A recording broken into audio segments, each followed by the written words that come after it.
Today I'm out at Dr. Jessica Bordon's podiatry office. Thank you for being with me today. Thank you so much for having me. You call yourself a functional podiatrist. What do you mean by that? I love this new term that I feel like I coined but probably didn't, and that would be functional podiatrist. And there's a number of things that I mean by that. Because I specialize in sports medicine and see so much pain, I truly believe that if we gave our foot the natural health that it needs and restore that, and we wore proper shoes, and that doesn't mean supportive shoes, just proper shoes, that we wouldn't have as much pain as we do. And so let me go into a little bit of detail about that. We were born with our toes spread apart, and over time, tapered shoes and compression socks and athletic socks will shape our foot. And I'm not talking about just high heels. I'm talking about even traditional athletic shoes. And so if we have that tapered toe box, that's going to squeeze our toes together, shorten our plantar fascia. If you add some tight socks to that, it's going to even make it worse. And over time, you'll see the shape of your foot change. This can lead to your plantar fasciitis. This can lead to your Morton's neuroma.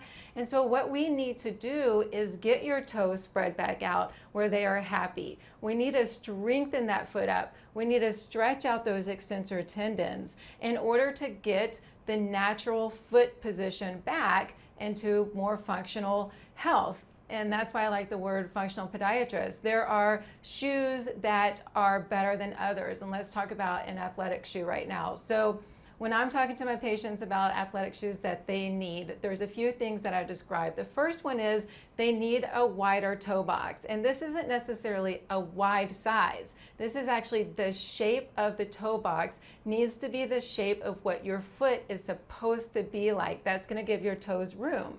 The next thing is it needs a zero heel drop. Most of the shoes we're in have a heel drop, so it's elevated at the heel. And what that does is it actually will compensate our bodies, shorten our posterior chain, and then eventually can cause pain even in the back and the hips. So you want a leveled shoe. The next thing is you want to try to avoid a toe spring. So when your shoes have a toe spring at the end of them, and there are some very popular shoes that have more aggressive toe springs, you're actually going to shorten the front part of your leg, those muscles and tendons. That's going to contract your toes and cause hammer toes and even perhaps shin splints. And when you wear these type of shoes over time, the ones that we're all used to wearing, then that's going to cause deformity, hammer toes, bunions, Morton's neuromas, plantar fasciitis, etc. So it's extremely important that we focus on getting the muscle strength back into our foot and wearing the proper shoes. And as you can say, I'm not talking about support or orthotics. I'm talking about just the